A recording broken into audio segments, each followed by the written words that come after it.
उनको कोई तरस आ गया, उन्होंने कहा जी जाएं आप, लेकिन आप इलेक्शन जो है वो भूल जाएं, आप जेल में होंगे। फिर मैं जेल में ही था, मैंने खर्च नहीं किया।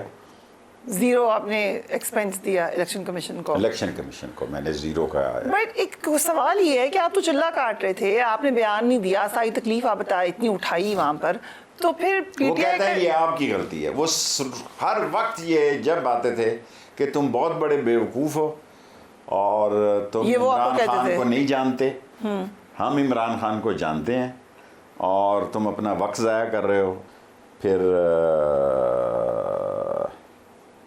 मैंने अहद कर लिया था कि मैंने उसको दोस्त कहा है, मैं उस दोस्ती पर दाग ना पड़ने दूं। और मामूली सी बात है, 17 दफ़ा मैं वज़ीर रहा हूँ, एक दफ़ा है मैंने पहले भी मैं आ रहा हूँ इलेक्शन 2, तो एक दफ़ा और हार गया तो कौन सी क़यामत आ गई। जो जीत गए उन्होंने क्या तलवारें चलाई हैं, सारे घोड़े गधे खच्चर बांधे हुए हैं असम्बली में, किसी की मैं जानता ही नहीं। एक मुझसे गलती हुई, पिछले दिन मैं कहीं जा रहा था, अल्लाह मेरा गुनाह माफ़ करे, तो एक बंदा काफ़ी मेरे करीब आ रहा था, वो उधर बैठा, उधर से उधर बैठा, फिर इधर आया, मैं समझा ये कोई आईबी का बंदा है।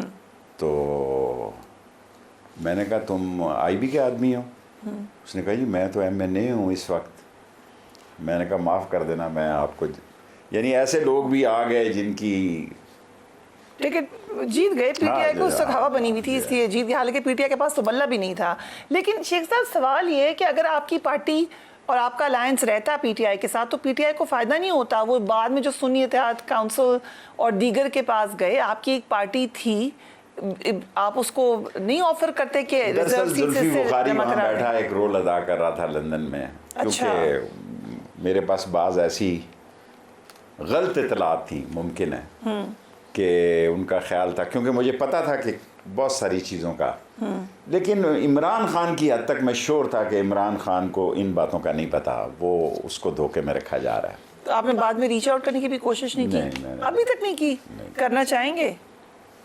कोई चाहेगा तो देखी जाएगी। मैं तो जब तक मस्जिद में हैया लसला हैया ललफला ना हो, तो मस्जिद में भी आवाज़ अजान की आना चाहिए कि उसके बाद जाते हैं आप।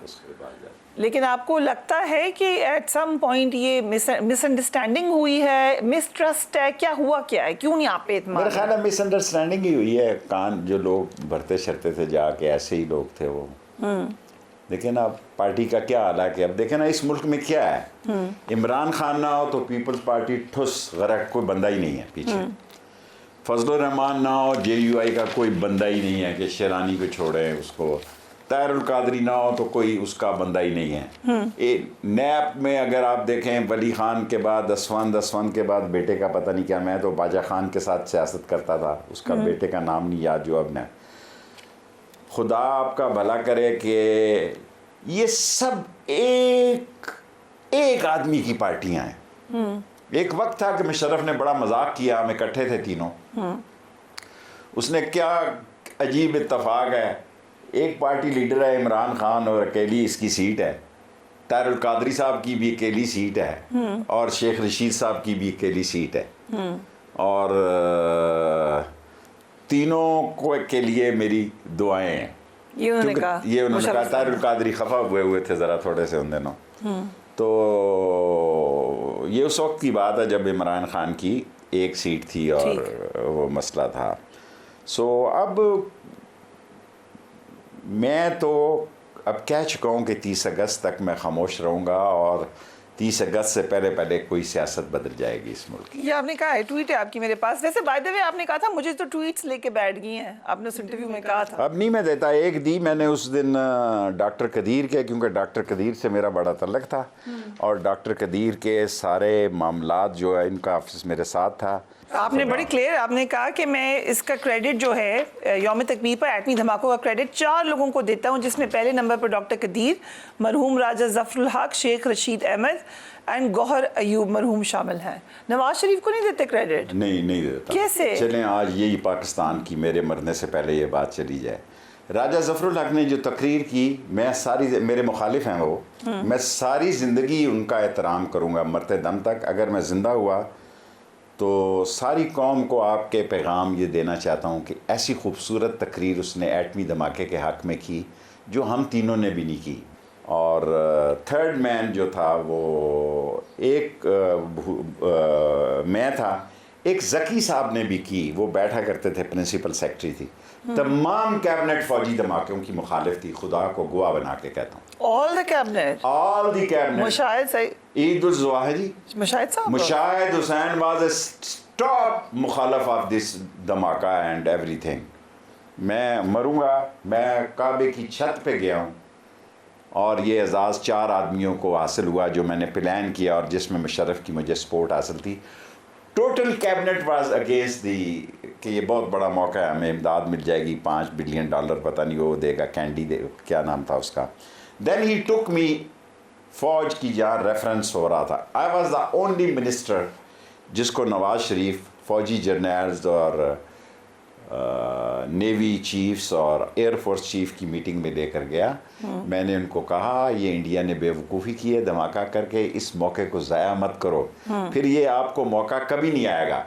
उसने कहा तुम डॉक्टर कदीर की बात करते हो, वो भी ये कहता है। मैंने कहा बिल्कुल 100% डॉक्टर कदीर सही कहता है। लेकिन आपको नवाज शरीफ लेके गए तो उन्होंने भी तो, उन्हें पता होगा आप क्या कह रहे हैं, इसीलिए लेके गए आपको। वो फौज ने फैसला दिया कि आप सियासी लोग फैसला करें क्योंकि सैंक्शन लगेंगी। सरताज अजीज यूं माथा पीटता था कि मर जाएंगे हम, सैंक्शन लग जाएगी हम पे। और नवाज शरीफ साहब क्या कहते हैं? नवाज शरीफ खामोश था, लेकिन नवाज शरीफ जो है वो गोमगो के आलम में था। 4 आदमियों ने एटमी धमाके में रोल अदा किया। एक अकरम ज़क्की साहब मिनिस्टर नहीं थे, 3 मिनिस्टर थे, बाकी टोटल कैबिनेट मुखालिफ थी। लेकिन फिर नवाज शरीफ साहब को क्रेडिट तो देना पड़ेगा, कैसे नहीं दे रहे? इसलिए कि वो प्राइम मिनिस्टर था ना, इसीलिए क्रेडिट तो पूरी कैबिनेट मुखालिफ थी फिर भी किया उन्होंने। सर जी यूं तो फिर भुट्टो को क्रेडिट देना पड़ेगा, देते हैं, उनको भी देते हैं, उनको भी देते हैं। उसने ये सारा काम शुरू किया। डॉक्टर कदीर के साथ भी इन लोगों ने अच्छी नहीं की, बड़ा रसूदा और सूदा और बड़ा दिल शिकनी की हालत में मरा। हीरो पाकिस्तान के, वो पाकिस्तान का जो हीरो था वो बहुत बुरे दिल से मरा।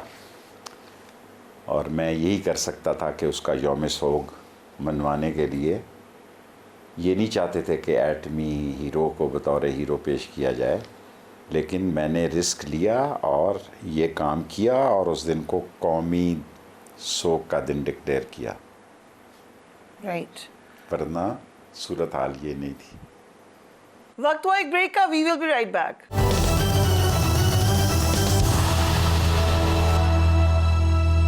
And welcome back. शेख साहब हमारे साथ मौजूद हैं, ईद के दिन चल रहे हैं, आप सबको ईद मुबारक। शेख साहब से मजीद बात करते हैं। प्रेशर में तो हमेशा पाकिस्तान रहा है, फिर जो पीटीआई प्रेशर में नहीं रहा पाकिस्तान। प्रेशर में क्या, देखें पठान जो है अंग्रेज से लड़ा, ठीक है जी। वहाँ जब मैं जाता था लिखा हुआ 1686, पहले सिखों से लड़ा, सॉरी सिखों। एक जूती मैं पठानों को देखता हूँ, एक जूती में पाँव और है और जूती है दूसरी में और है, हेलीकॉप्टर चला रहा है।